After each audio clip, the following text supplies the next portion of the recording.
I was born in Germany but lived most of my life in London, and I'm a Muslim.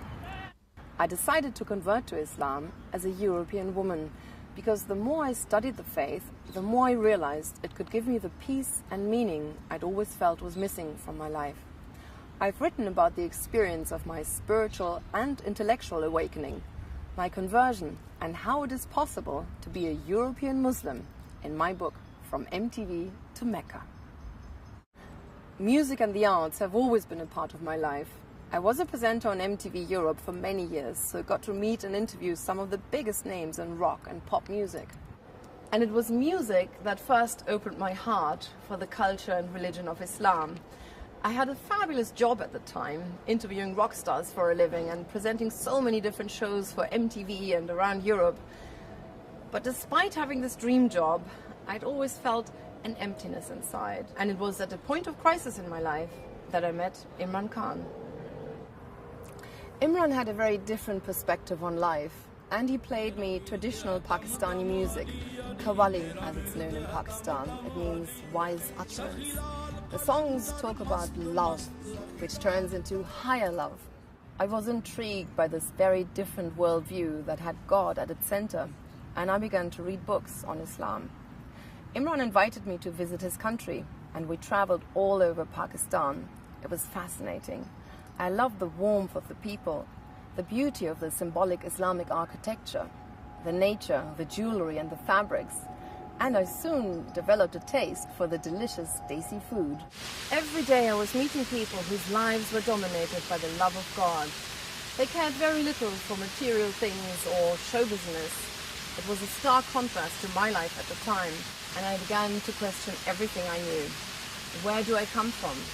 Where am I going?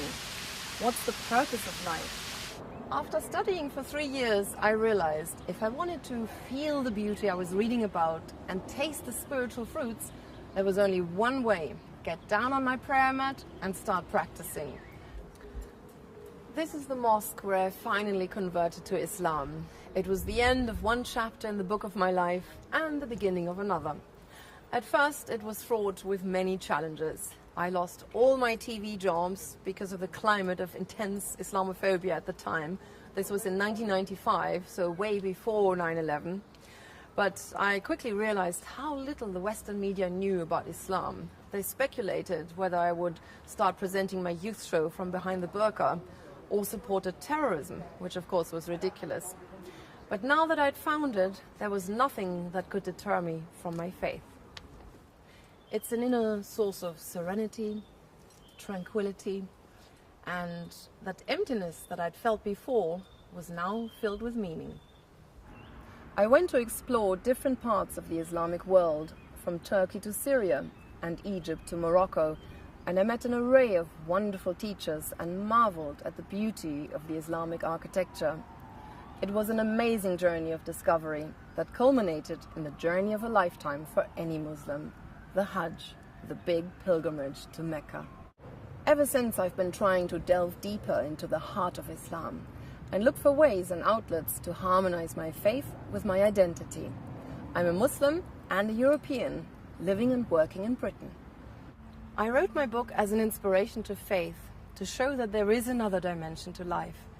Islam, if taken seriously, can be a positive tool of transformation for the individual and the society. And not to forget, we have far more in common between other religions than we may think.